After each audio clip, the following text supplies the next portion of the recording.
staring at these cold gray walls, wishing I could take it all back. But for him, I'd do it again. You know that feeling when love hits you so hard it changes everything?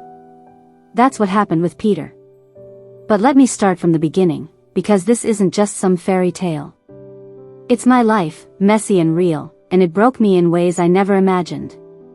My name is Elizabeth Terry, and at 32, I was just trying to keep it together. Most people called me Liz, except for my sister Mia, who insisted on Elizabeth, like Mom used to. I worked as a marketing coordinator at this small digital agency in Chicago called Bright Spark Creative.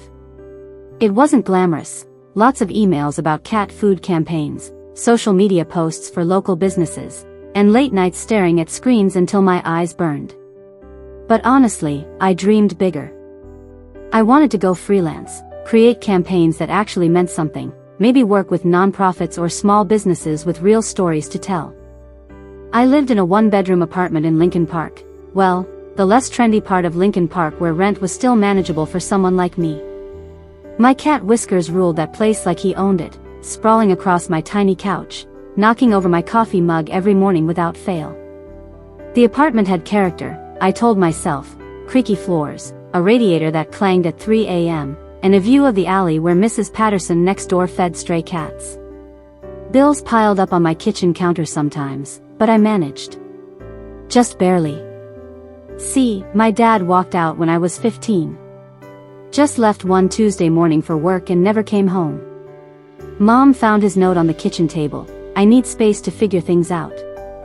That was 18 years ago, and he's still figuring, I guess. It left Mom devastated for years, crying herself to sleep, wondering what she did wrong. Watching that happen to her, it shaped me.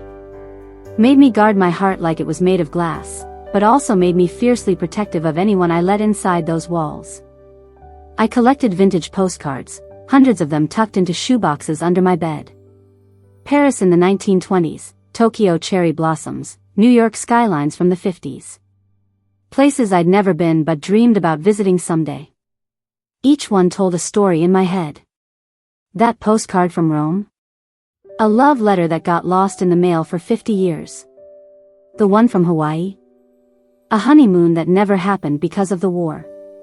Silly, maybe, but they were my escape when real life got too heavy. That's where I was in life when I met Peter Hale. February 14th, of all days, Valentine's Day. Ironic, right? I was scrolling through a dating app called HeartSync, feeling sorry for myself while Whiskers judged me from his perch on the windowsill. Most profiles blurred together, gym selfies, guys holding fish, quotes about living life to the fullest. Then I saw his photo. Peter was standing in what looked like a workshop, wearing a worn flannel shirt that had seen better days, but his smile was genuine. Really genuine, not that practiced dating app grin. His eyes were deep brown, kind of like coffee with just a splash of cream, and he was holding this wooden sculpture, a bird in flight, carved with incredible detail. His bio was simple: construction foreman by day, woodworker by night. Love making things with my hands. Looking for something real. Something real. That hit me harder than it should have. I stared at his profile for maybe 10 minutes before I got the courage to swipe right. When we matched, my heart did this little flip thing that I hadn't felt in years. He messaged first, "Hi Elizabeth. I noticed you mentioned loving stories in your bio. I'd love to hear one of yours sometime." Not, "Hey beautiful," or "What's up?" Just, thoughtful. We messaged for 3 weeks before meeting. 3 weeks of getting to know each other in the way that feels safe through a screen. I learned he took his coffee black because his mom always said cream hid the real flavor. He learned I put way too much cream in mine because life was bitter enough without bitter coffee. He sent photos of his woodworking projects, a dining table for his neighbor, a jewelry box for his sister's birthday. I shared some of my postcard stories, silly little tales I made up during lunch breaks. "You should write a book," he messaged one night around midnight. Seriously. These stories are beautiful. "Just daydreams," I typed back, but I screenshot that message and looked at it whenever work got especially soul-crushing. Our first real conversation happened on a Tuesday night. He called instead of texting, which surprised me. His voice was deeper than I expected, steady and warm like a fireplace on a cold night. We talked for 2 hours about everything and nothing. He told me about his crew, guys he'd worked with for 5 years who felt like brothers.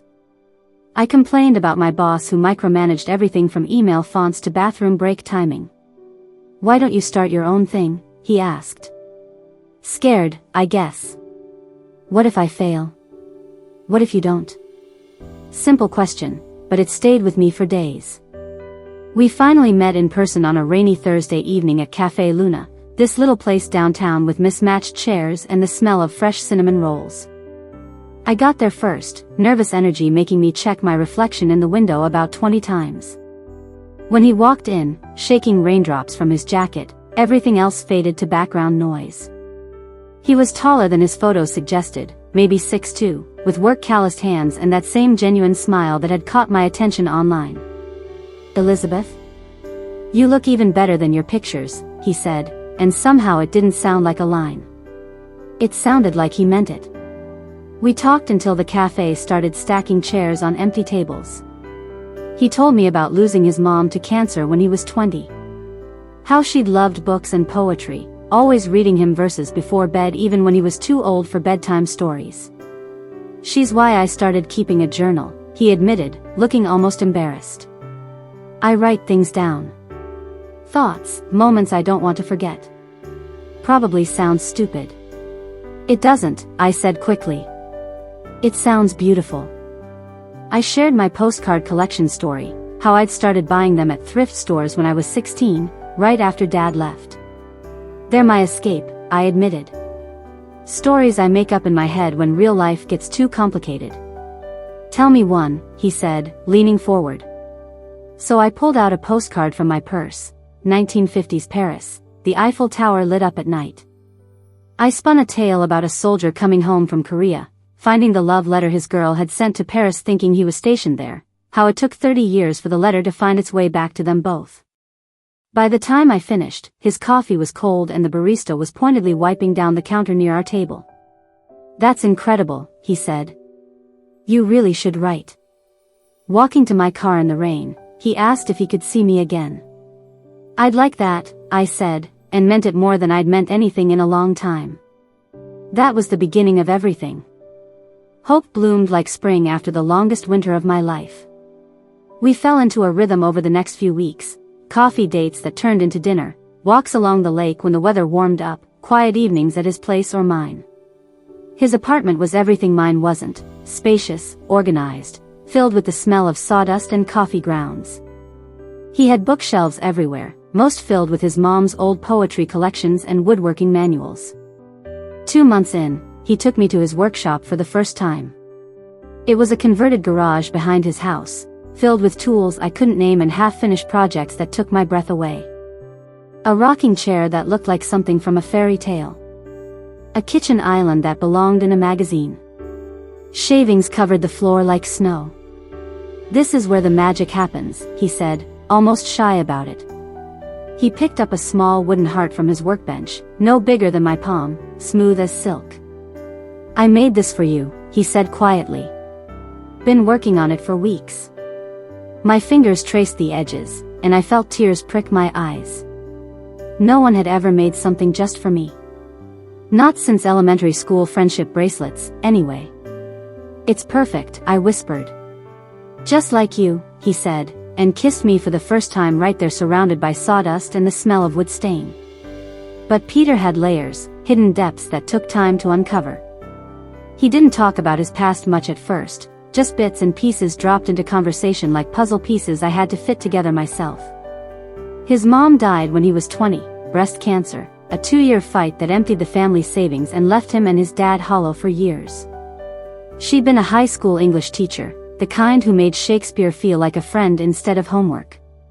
"She's why I write," he told me one evening as we walked along Lake Michigan, the water lapping softly at the shore. Started keeping a journal after she died. Wrote letters to her, poetry, random thoughts. Sounds crazy, but it keeps me grounded. But there was more. Pain he kept locked away, only sharing in tiny doses when the trust between us grew strong enough. He'd been engaged once, to a girl named Amy. They'd planned a small wedding, bought a house together, talked about kids. Then one rainy night 5 years ago, she was driving home from her sister's place when a drunk driver ran a red light. She died instantly. I shut down after that, he confessed, his voice barely audible over the wind. Couldn't work for months. Started drinking too much, picking fights. Scared everyone away, including myself. Took therapy and a lot of hard work to come back from that darkness. That revelation should have scared me, but it didn't. Instead, it explained the careful way he approached our relationship, like he was afraid I might disappear if he moved too fast or loved too hard. It challenged my own fears, my terror of abandonment that made me guard my heart so carefully. We were both scared of losing what we'd found, both healing from old wounds. But he complimented me too, in ways I never expected. Where I was impulsive, he was steady. Where I worried about the future, he focused on making each day count. He showed up consistently, texts every morning saying, "Thinking of you," calls just to hear my voice, surprises like my favorite coffee waiting on my desk at work. My best friend Gloria was thrilled at first. "Girl, listen, this one sounds different," she'd say over coffee, her 5-year-old daughter Lily coloring at the table beside us. Gloria Jenkins had been my rock since high school, single mom, graphic designer, always quick with sarcasm but fierce with loyalty. She'd watched me go through too many guys who disappeared the moment things got real. My sister Mia, younger by 4 years and married to her college sweetheart, was more cautious. "Sweetie, just take it slow," she'd advise during our weekly phone calls, one hand rubbing her growing pregnant belly. "You've been hurt before. There's no rush." But there was a rush, at least for me. 3 months in, on a weekend getaway to a lakeside cabin up in Wisconsin, we said those 3 words that change everything. The cabin was perfect, rustic wooden beams, stone fireplace, rain pattering against the windows like nature's soundtrack. We cooked pasta together, laughing at my terrible knife skills as I massacred the vegetables while he handled the more complicated tasks. I burned the garlic bread. He pretended it was exactly how he liked it. That night, wrapped in blankets by the fire, he looked at me with those coffee brown eyes and said, "Elizabeth, you've brought light back into my life." I thought I was done feeling this way about someone. "I love you." My heart swelled so big I thought it might burst. "I love you too, Peter." More than I ever thought possible. It wasn't fireworks or violins. It was quiet and real and perfect. But doubt has a way of creeping in, doesn't it? Slowly at first, like water finding cracks in a foundation. It started with Derek. Derek Voss had been Peter's friend from his construction days, back when Peter was just starting out as a foreman. "He's going through rough times," Peter explained after Derek showed up unannounced one evening, eyes bloodshot and reeking of alcohol. "Lost his job, girlfriend left him. I'm just trying to help him get back on his feet." I wanted to be understanding, supportive. But Derek made my skin crawl from the first moment I met him. He looked at me like I was some kind of threat, like I was taking something that belonged to him. When Peter introduced us, Derek's handshake lasted too long and his smile never reached his eyes. "So you're the one who's got Pete all tied up in knots," he said, and something in his tone made me step closer to Peter. Derek's visits became more frequent. He'd show up at random hours, always needing something: money for rent, a place to crash, help finding work. Peter had a soft heart, especially for friends, but I could see the stress wearing on him. Their conversations often ended in hushed arguments in the kitchen while I pretended to watch TV in the living room. "You don't owe him anything," I told Peter one night after Derek had borrowed another $100. "He was there for me after Amy died," Peter said quietly. "When I was at my worst, Derek kept me from doing something stupid. I can't just abandon him now." But Derek's behavior got stranger. He'd text Peter at all hours, 2 a.m., 4 a.m., rambling messages that didn't make sense. He started showing up at Peter's job site, creating scenes that embarrassed Peter in front of his crew. Once, I came home to find Derek sitting on my apartment steps, claiming he was just waiting for Pete, even though Peter had no idea he was there. "Stay away from that guy," Gloria warned after I told her about Derek. "Something's not right about him. Trust your gut." My gut was screaming, but I tried to be supportive. Peter was trying to help an old friend. I could understand that. What I couldn't understand was the way Derek looked at me, like he was planning something I wouldn't like. The breaking point came at what would have been the 25% mark of our story. Wait, no, that's not how real life works. Let me just tell you what happened. We were at my apartment one evening in late summer. Peter had been staying over more often, leaving a toothbrush in my bathroom and claiming half my closet. Whiskers had finally accepted him, which was saying something since my cat usually hated everyone who wasn't me. Peter was in the kitchen making his famous grilled cheese sandwiches. The secret was butter on the outside and mayonnaise on the inside, when someone pounded on my door. Not knocked. Pounded. Like they were trying to break it down. Derek burst in the moment I unlocked the door, drunk and wild-eyed, pushing past me like I wasn't even there. "Where is he?" he slurred. "Where's your precious Pete?" Peter appeared in the kitchen doorway, spatula still in hand. "Derek, what are you doing here? How did you get my address?" "Followed you," Derek said, and my blood went cold. "Been following you for weeks, watching you play house with her." He pointed at me like I was something disgusting he'd found on his shoe. "You forgot about Amy pretty quick, didn't you? Moved on real easy with this one." "That's enough," Peter said, voice steady but dangerous. "Elizabeth, go to the bedroom." But I couldn't move. Derek was standing between me and the hallway, swaying on his feet but blocking my path. His eyes were bloodshot, his clothes wrinkled like he'd been sleeping in them for days. "You don't get it, do you?" Derek continued, advancing on Peter.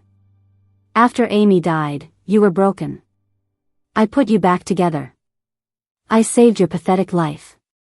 You owe me everything. I've tried to help you," Peter said carefully. "But this isn't the way." "Help me?" Derek laughed, and it was an ugly sound. "You want to help me? Get rid of her."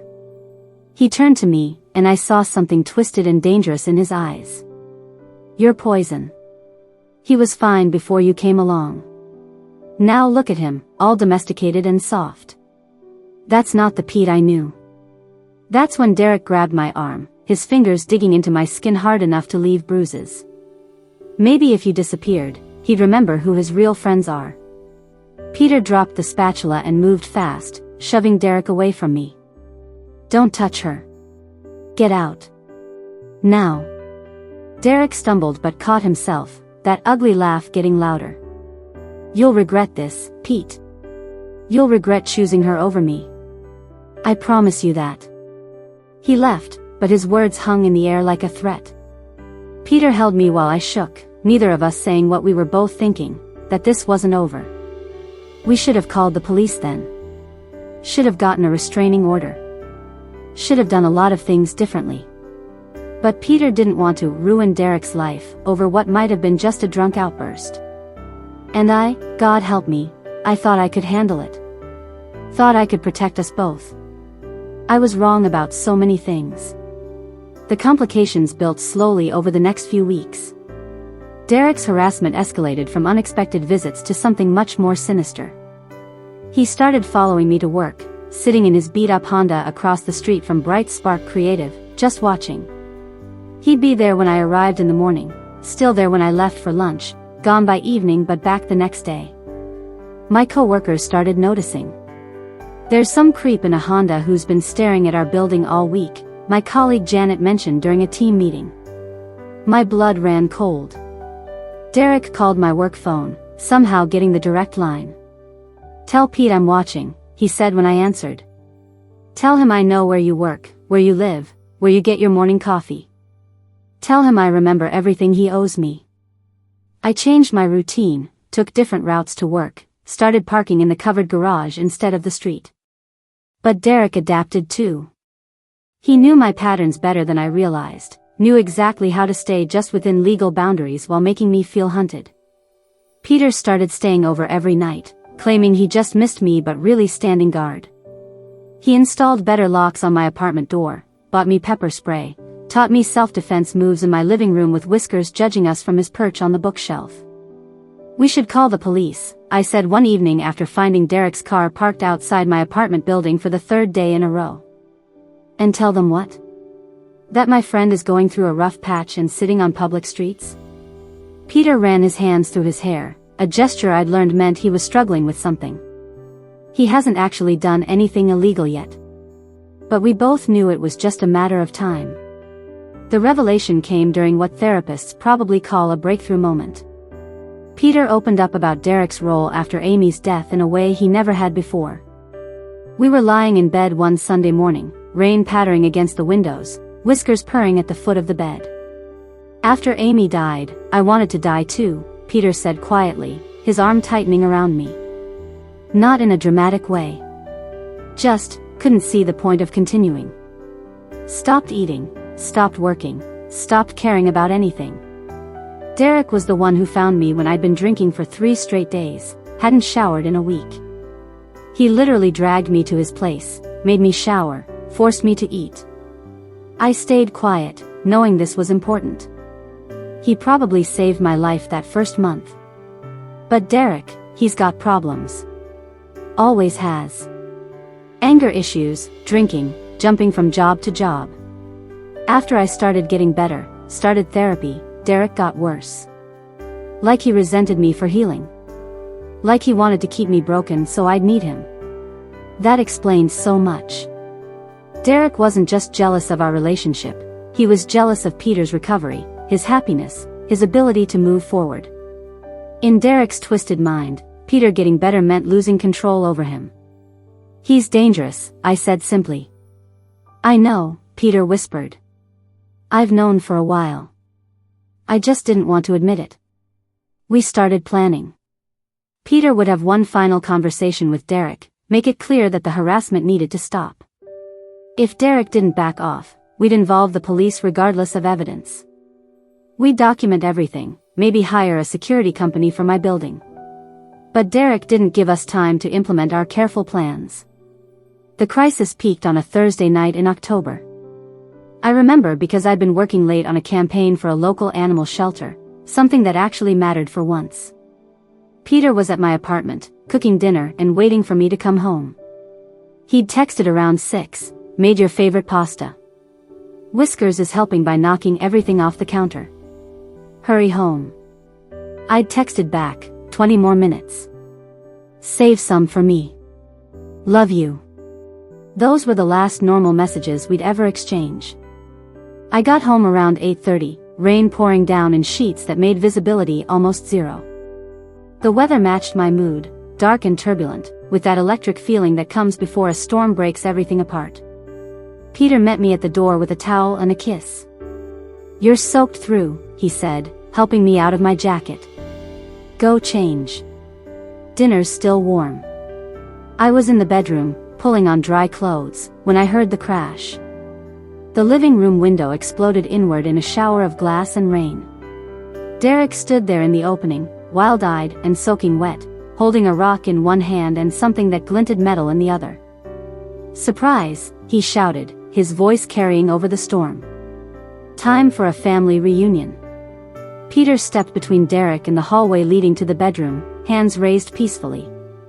"Derek, calm down. Let's talk about this." "Talk?" Derek laughed, and that ugly sound I remembered from before was even worse now. "I'm done talking, Pete. Done watching you pretend like I don't exist. Done watching you play house with her while you forget everything I did for you." I crept to the bedroom doorway, heart pounding so hard I was sure they could hear it. Derek had a knife, not a kitchen knife, but something bigger, scarier. A hunting knife with a serrated edge that caught the lamplight. "I saved your life," Derek continued, advancing slowly. "When Amy died, you were nothing. Worse than nothing. I built you back up, piece by piece. You owe me everything, and this is how you repay me? By choosing some random woman over your best friend?" "You're right," Peter said calmly, though I could see the tension in his shoulders. "You did help me.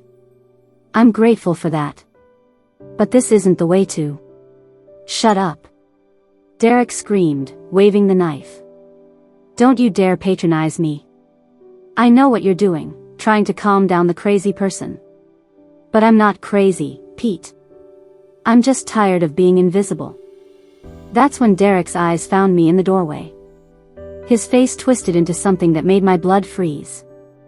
"And you," he said, pointing the knife at me. "You think you're so special. Think you can waltz in and steal my best friend, make him forget everything we've been through together. Well, let's see how much he loves you when you're not around anymore." Derek lunged, but not at Peter. At me. Everything happened in slow motion and lightning fast at the same time. Peter shouted my name and dove to intercept Derek, but Derek was closer to me, moving with the desperate strength of someone who had nothing left to lose. The knife slashed at me, and I threw myself backward, feeling the blade whistle past my face close enough to feel the displaced air. I stumbled, fell hard against the hallway wall, scrambled toward the bedroom where my cell phone was charging on the nightstand. But Derek was right behind me, Peter grappling with him but unable to get a solid hold on the knife. They crashed into my bookshelf, sending my postcard collection scattering across the floor like fallen leaves. All those stories, all those dreams, mixed with broken glass and rain from the shattered window. "I'll kill her," Derek screamed, breaking free from Peter's grip. "I'll kill her and then you'll understand. Then you'll know what it feels like to lose everything." He raised the knife above his head, eyes locked on mine with a hatred so pure it took my breath away. Peter was too far away, moving fast but not fast enough. Time stretched like taffy, everything crystal clear and impossibly slow. That's when I saw it. The heavy metal lamp on my bedside table, the one I'd bought at a thrift store because it reminded me of something from an old movie. Solid brass base, probably weighed 10 pounds. I didn't think. Couldn't think. Just grabbed it and swung with everything I had. The base connected with Derek's temple with a sound I'll never forget, wet and final, like a melon hitting pavement. He dropped instantly, the knife clattering across the hardwood floor. Blood spread beneath his head, dark and thick, mixing with rainwater from the broken window. Silence. Complete, deafening silence except for the rain and Peter's ragged breathing. "Call 911, Peter gasped, clutching his side where Derek had slashed him during their struggle. "Elizabeth, call 911. But I couldn't move. Couldn't breathe. Just stood there holding the lamp, staring at Derek's body, at the blood, at what I'd done. "Elizabeth." Peter's voice, gentle but urgent. "Baby, I need you to call for help. Can you do that for me?" My hands were shaking so hard I could barely hold the phone, but I managed to dial. 911, what's your emergency?"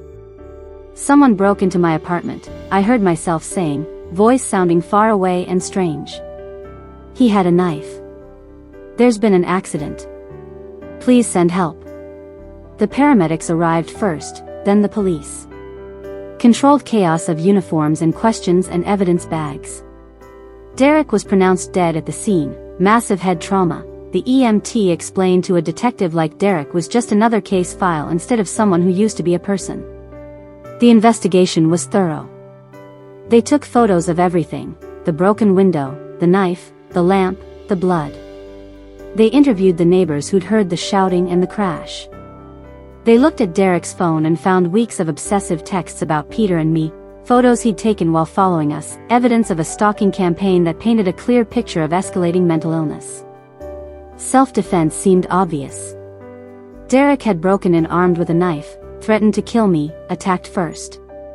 But the legal system doesn't work like TV shows. There were forms and procedures and investigations that dragged on for weeks while I lived in limbo, not knowing if I'd be charged with manslaughter or murder or if they'd decide I was justified in protecting myself and Peter. Peter stood by me through everything. Gave his statement to the police, hired a lawyer for me with money he didn't really have, held me when I woke up screaming from nightmares about the sound the lamp made when it hit Derek's skull. But I could see the weight of it crushing him. He'd lost Amy to random violence, and now he'd almost lost me to more violence. His friend, however twisted Derek had become, was dead because of our relationship. The guilt was eating him alive, even though none of it was his fault. That's when my protective instinct kicked in, the same flaw that had been driving my decisions since I was 15 and watched my mother cry herself to sleep. Peter had been through enough trauma for one lifetime. I couldn't bear to watch him suffer more because of me. So I made the decision that would haunt both of us for years. The charges came down 3 weeks after Derek's death. Involuntary manslaughter, not murder, but not complete exoneration either. The prosecutor argued that while Derek had threatened me, using deadly force might have been excessive. My lawyer countered that Derek was armed and had broken into my home with clear intent to harm or kill me. It would go to trial. Probably take months. And even if I was acquitted, the process would destroy Peter. I could see it happening already, the way he flinched when sirens passed on the street, the way he checked and rechecked locks, the way he watched me sleep like he was afraid I'd disappear if he looked away. Bail was denied. Flight risk, they said, which was ridiculous since I'd lived in Chicago my entire life and had nowhere to run. But the judge was worried about public perception, a woman who'd killed someone, even in self-defense, walking free while the system decided her fate. So I sat in Cook County Jail, waiting for trial, watching Peter visit twice a week and slowly fall apart. That's when I asked Gloria to deliver the message that would save Peter's heart and break my own. "I need you to tell him something for me," I said during one of Gloria's visits, speaking through the thick glass that separated us in the visiting room. "Tell Peter that I've decided to leave Chicago. That I need space to figure things out, maybe travel like I always talked about with my postcards." Gloria stared at me like I'd lost my mind. "Elizabeth, what are you talking about? He knows you're in here. He visits you twice a week.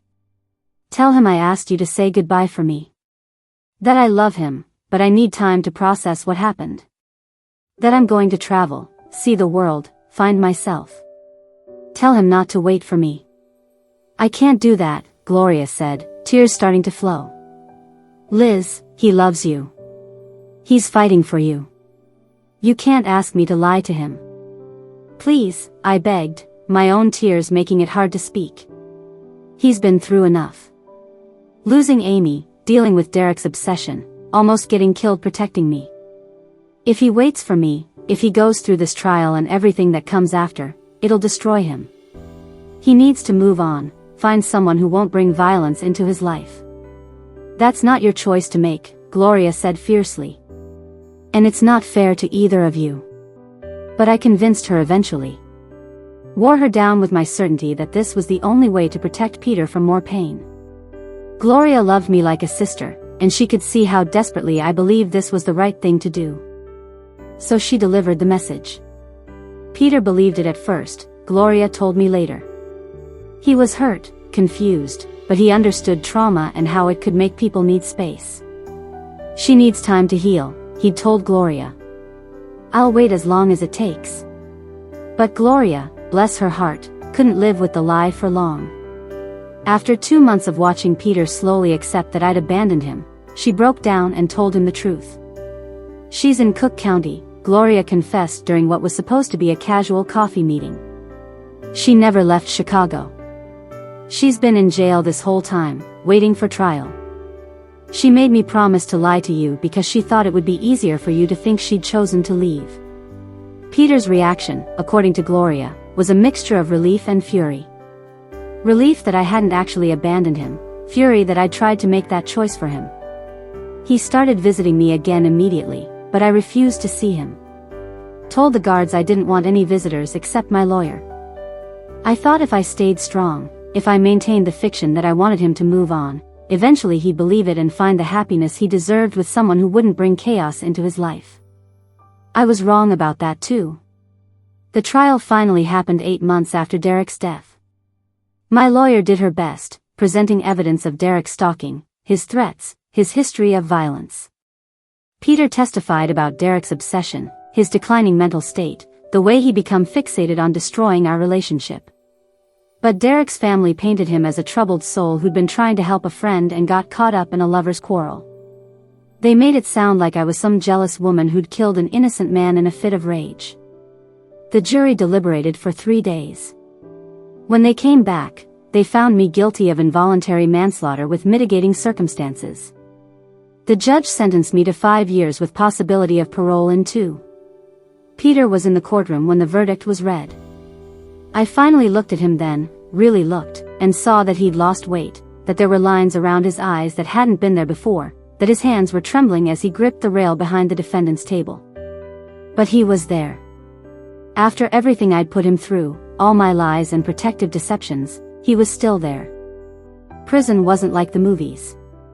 No dramatic shower fights or gang initiations. Just gray walls, institutional food, and an endless routine of counts and chores and therapy sessions. I shared a cell with a woman named Rosa who was serving time for embezzlement.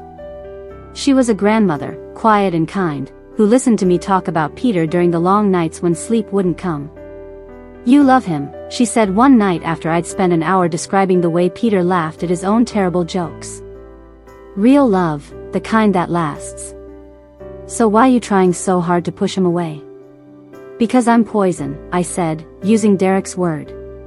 "Everyone I love gets hurt. My mom, Peter, even Derek in his twisted way. I'm better off alone." "That's not love talking," Rosa said wisely. "That's fear.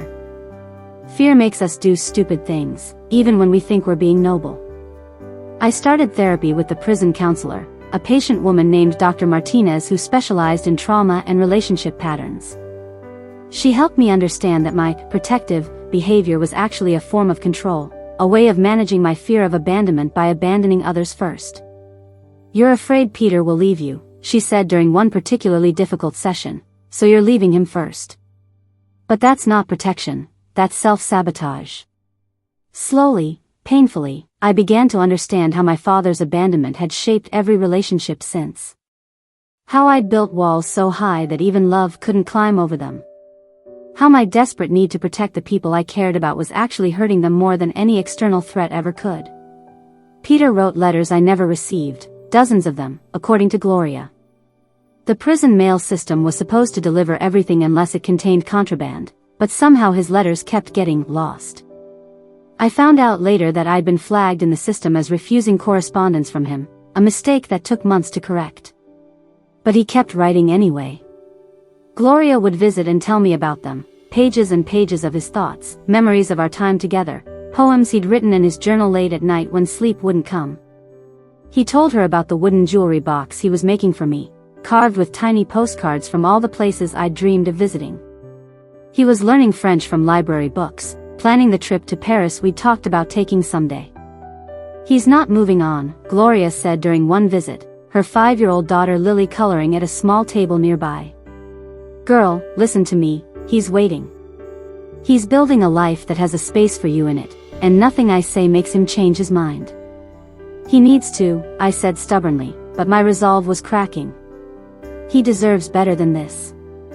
Better than me. Don't you think that's his choice to make?" Gloria asked. "You're not protecting him by lying to him.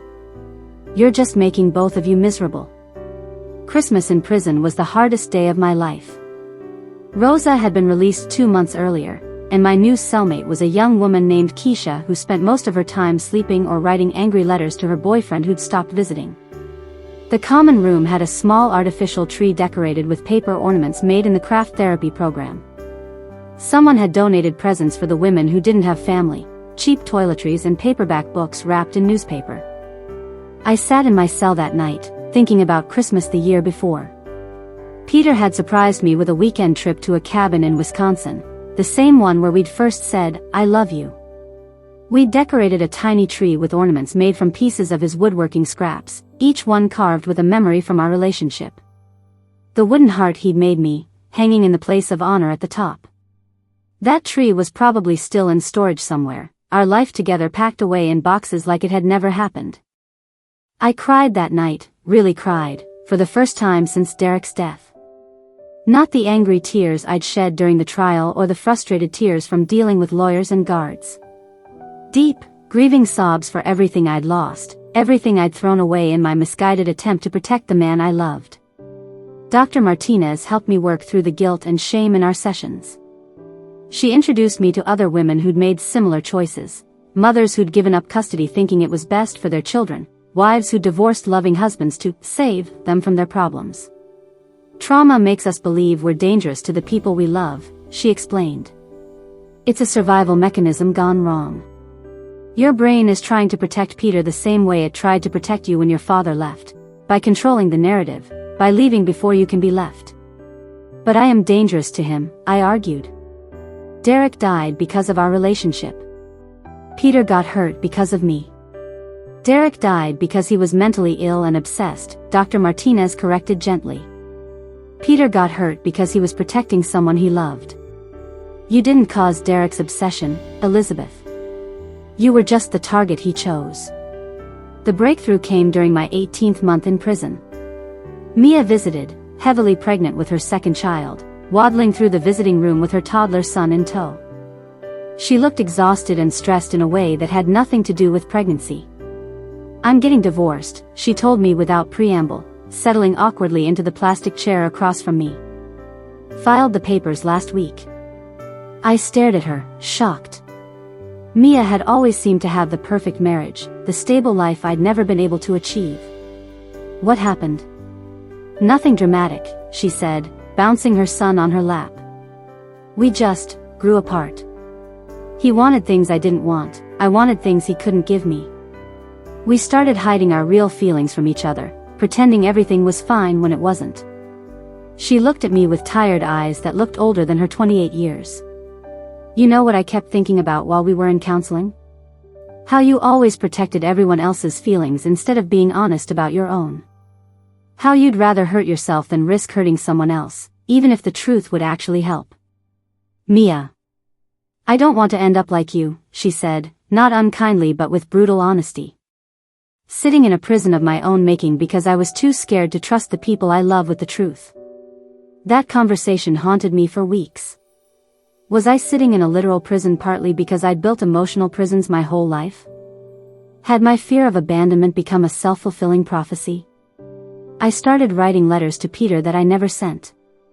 Pages and pages of everything I should have said, everything I'd kept hidden.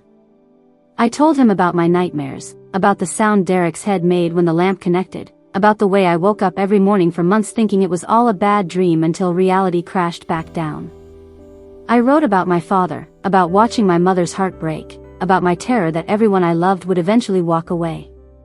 But mostly I wrote about love, how loving him had been the most beautiful and terrifying experience of my life. How he'd made me believe in the possibility of forever, even though forever scared me more than anything. I never sent those letters, but writing them helped me understand what Dr. Martinez had been trying to teach me. Love isn't about protecting people from the truth. It's about trusting them with your whole heart, even when that heart is scared and scarred and imperfect. My parole hearing was scheduled for my second year. My lawyer was optimistic. I'd been a model prisoner, participated in therapy programs, earned my GED and started working toward a bachelor's degree through the prison education program. The parole board would likely approve early release. But I almost didn't want to get out. Prison had become safe in its predictability. I knew what to expect each day, knew my place in the hierarchy, knew no one could hurt me emotionally because I'd stopped letting anyone get close. The outside world meant facing Peter, facing the consequences of my lies, facing the possibility that he'd moved on despite what Gloria said. You're afraid, Dr. Martinez observed during our last session before the hearing. Not of prison, but of freedom. Freedom means choice, and choice means risk. What if he doesn't forgive me? I asked. What if I destroyed something that could have been beautiful? What if you didn't, she countered. What if love is stronger than your fear? The parole board approved my release after a hearing that lasted less than an hour. Ms. Terry has shown genuine remorse and significant personal growth during her incarceration, the chairwoman announced. We believe she poses no threat to society and would benefit from supervised release. 2 weeks later, I walked out of Cook County Correctional Facility wearing the same clothes I'd been arrested in 2 years before. They were wrinkled and smelled like storage, and they hung loose on my thinner frame. Gloria was waiting in her car, tears streaming down her face. He's here, she said without preamble as I got into the passenger seat. Peter. He's been waiting in that coffee shop across the street since 6 this morning. Said he'd wait all day if he had to. My heart stopped. Gloria, I can't. Yes, you can, she said firmly. You've hidden long enough. Time to trust him with the truth. The coffee shop was the same one where we'd had our first date, though it had new owners and different decorations. Peter was sitting at a table by the window, wearing the same flannel shirt from his dating app photo.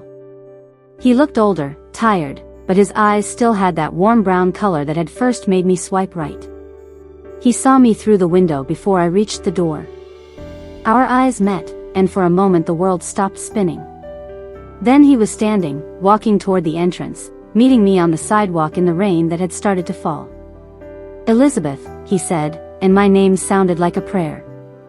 I wanted to run. Every instinct screamed at me to turn around, get back in Gloria's car, disappear before I could hurt him again. But I'd spent 2 years learning to face my fears instead of running from them. I'm sorry, I said, the words barely audible over the rain. Peter, I'm so sorry. For lying to you, for trying to make your choices for you, for... He stepped forward and wrapped his arms around me, cutting off my apology with an embrace that felt like coming home. I broke down completely then, 2 years of suppressed emotion pouring out in ugly sobs against his flannel shirt. I know, he whispered into my hair. I know everything. Gloria told me, the lawyers told me, I figured out the rest. I know why you did it, and I forgive you. We stood there in the rain for I don't know how long, holding each other while the world moved around us. Finally, he pulled back enough to look at my face, his thumbs wiping away tears that mixed with raindrops. I have something for you, he said, reaching into his jacket pocket. He pulled out a small wooden box, carved with intricate details that took my breath away. Tiny postcards were etched into the lid, the Eiffel Tower, the Tokyo skyline, Machu Picchu, all the places I'd dreamed of visiting. Inside the box were my letters, all the ones I'd never sent, somehow recovered from my prison cell and delivered to him. Underneath those was a small velvet bag containing a ring he'd carved from wood, simple and beautiful and perfect. I've been carrying this for 2 years, he said. Waiting for the right moment to ask you properly. I know we have a lot to work through, a lot to rebuild. But I love you, Elizabeth. I've loved you through everything, and I want to love you through whatever comes next. I looked at the ring, at his hopeful face, at the life he was offering me despite everything I'd put him through. And for the first time in years, I chose trust over fear. Yes, I whispered. Yes to all of it. We didn't get married right away. Dr. Martinez had been right, we had work to do, separately and together. I started therapy with a civilian counselor who specialized in trauma and relationship patterns. Peter continued his own sessions, working through his guilt over Derek's death and his anger over my deception. We went to couples counseling, learning how to communicate honestly instead of trying to protect each other from difficult truths. I started my freelance business, finally, with Peter's encouragement and a small business loan. My first client was the animal shelter I'd been working on a campaign for the night Derek broke into my apartment. They hired me to create a series of ads about second chances, about animals and people who deserved love despite their complicated pasts. Peter's woodworking business grew too. He started selling his pieces at craft fairs and online, building a reputation for furniture that was both beautiful and functional. His specialty became jewelry boxes and picture frames, containers for precious memories, he called them. We moved in together 6 months after my release, to a new apartment that didn't have any memories of Derek or broken windows or blood on the floor. Whiskers adjusted to Peter gradually, eventually claiming Peter's side of the bed as his own personal territory. The wedding happened on a quiet Sunday morning in Lincoln Park, at the same lakeside spot where Peter had first opened up about Amy and his past. Gloria was my maid of honor, Mia stood beside her with her new baby. Peter's sister flew in from Seattle, along with a few close friends from his construction crew. We exchanged rings under a small archway Peter had built himself, decorated with flowers and pieces of wood carved with quotes from his mother's favorite poems. I promised to trust you with my fears, I said during our vows, and to let you love me even when I'm scared. I promise to protect our love not by hiding from it, but by fighting for it every single day. I promise to be patient when you're afraid, Peter replied, and to remind you that love isn't something to survive, but something to celebrate. I promise to build a life with you that's strong enough to weather any storm. The reception was small, just dinner at a restaurant downtown, followed by dancing to music from Peter's phone in Gloria's backyard while her daughter Lily and Mia's kids ran around catching fireflies. That night, in our new apartment with the boxes still unpacked and Whiskers purring on his favorite chair, Peter and I lay in bed and planned our first real vacation. Not a weekend getaway or a quick trip, but a proper honeymoon to Paris, where we'd buy postcards from all the places we visited and create new stories together. I have something for you, I said, reaching into the nightstand drawer. I pulled out a wooden heart, carved with more skill than I'd possessed 2 years earlier but with just as much love. Prison had given me time to learn new things, including basic woodworking from the occupational therapy program. For you, I said, pressing it into his hands. To match the one you made me. He turned it over, running his fingers over the smooth surface. On the back, I'd carved a simple message: forever isn't fearless. It's choosing love anyway. It's perfect, he said, leaning over to kiss me. Just like you. I'm not perfect, I said, a truth I'd learned to accept. I'm scared and flawed and I make mistakes. But I love you, and I'm not running away anymore. Good, he said, pulling me closer. Because I'm not letting you go. That was 3 years ago. We still have hard days, anniversaries of Derek's death, moments when my protective instincts kick in and I try to solve problems by running from them. Peter still has nightmares sometimes about losing someone else he loves. But we've learned to face those challenges together instead of trying to shield each other from them. My business is thriving. I work with small nonprofits and family-owned businesses, telling their stories in ways that connect with people's hearts. Peter's furniture is featured in a gallery downtown, and he's teaching woodworking classes at the community center on weekends. We bought a house last year, a small place with a workshop for Peter and an office for me, plus a guest room for when Mia visits with the kids. There's a garden where I grow vegetables with more enthusiasm than skill, and a porch where we drink coffee in the mornings and plan our days. The postcards are still there, of course, hundreds of them now, including ones from our actual travels. Paris was everything I'd dreamed and more, but it wasn't the destination that mattered. It was the journey we took together, the trust we'd built, the love we'd chosen over fear. I'm not going to pretend it's a fairy tale ending. Real love isn't like the movies, it's messier, harder, more complicated than that. But it's also more durable than I ever imagined. It survives lies and prison sentences and protective deceptions and all the ways we try to save each other from ourselves. If you're reading this and you're scared of love, scared of loss, scared of being vulnerable with someone who might leave, I want you to know that the fear never completely goes away. But love is stronger than fear, and trust is stronger than both. You don't have to be perfect or healed or have all your issues resolved to deserve love. You just have to be brave enough to let someone see all of you, even the parts you're ashamed of. That's my story. Not a cautionary tale, but a love story, messy and real and scarred but ultimately hopeful.